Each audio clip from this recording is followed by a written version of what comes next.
In late 19th century Punjab, the local policeman stood as a figure of dread, the boogeyman. To the educated public, the vintage colonial uniforms signaled a corrupt official who used his badge for extortion and self-enrichment. The reputation was built on a very dark reality.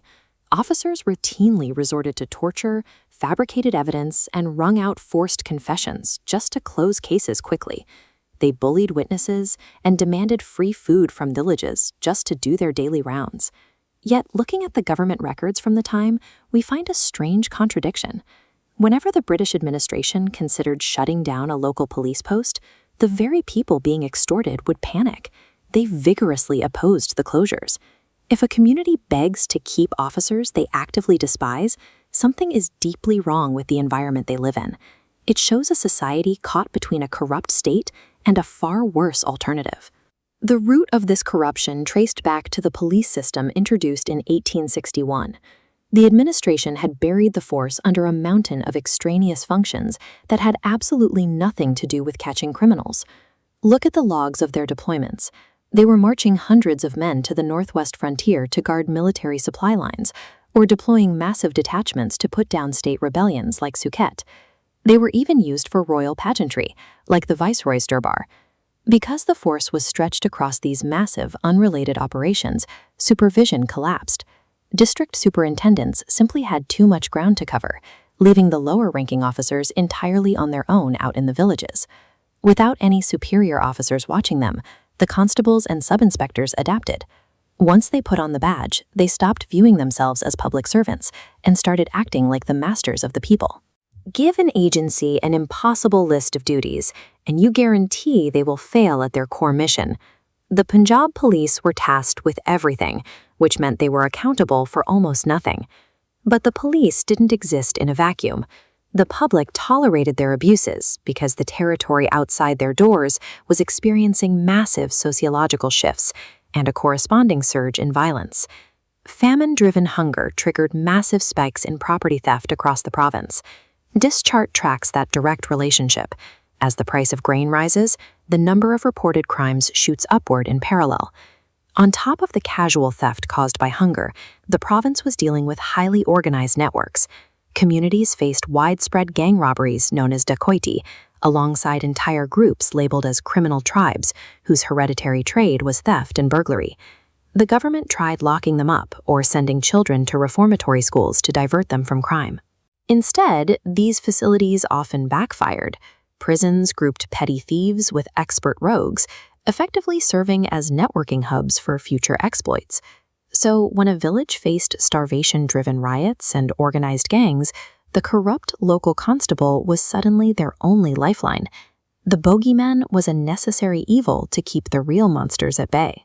To maintain any grip on the province, the police had to evolve. They couldn't just beat confessions out of people. They needed to track the professional criminals systematically. In 1891, the district superintendent of Delhi, a Mr. Jackson, introduced a remarkably modern tactic. He started marking reported crimes with little pin flags on city maps, instantly revealing the densest crime hotspots so he could concentrate his forces where they were needed most. A few years later, they rolled out the modus operandi system to analyze burglaries scientifically. They classified exactly how a thief broke in, whether they dug a manhole in the wall, cut through the roof, or snapped a lock. By studying the specific size and shape of the holes drilled or the tools left behind, investigators could read the crime scene. It told them immediately if they were tracking a lone amateur or a highly coordinated gang. They even applied these systems to agriculture. To stop rampant cattle rustling in the eastern range, a police brought in machines to permanently tattoo village registration numbers into the ears of livestock. These forensic innovations were desperate survival tactics for a police force rapidly losing control of its jurisdiction. By the early 1900s, localized mapping and tracking weren't enough to stem the tide. The British government finally admitted that the sprawling 1861 police model was broken. In response to public outcry, Lord Curzon appointed the Police Commission of 1902. Their mandate was simple: investigate the widespread allegations of dishonesty and tyranny, and figure out how to make the force actually work. The Commission's report ordered massive structural overhauls. To combat the gangs, they mandated the creation of a specialized criminal investigation department, or CID, in each province, centralizing the fight against high-level crime.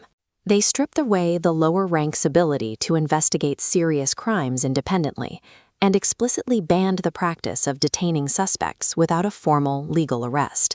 The goal was to remove the raw, arbitrary power held by local constables. The administration wanted to replace a system of localized bullying with a strict, measurable bureaucracy. To change the culture, they changed the personnel. The administration began filling the higher ranks by recruiting educated Indian candidates through open, competitive examinations, rather than relying on patronage. This solidified the modern chain of command we still recognize today, starting at the top with an inspector general, flowing down to range deputies, district superintendents, and finally to the officers in the rural station houses. This chart shows how the new hierarchy functioned. Every single officer finally had a direct supervisor watching their work, enforcing a chain of discipline that had been practically non-existent for 40 years. When we look at modern institutions, we tend to assume their structure is the result of careful planning and progress, but the history of the Punjab Police shows a different reality. The systems governing us today were usually forged in a panic, desperate course corrections to stop a failing society from tearing itself apart.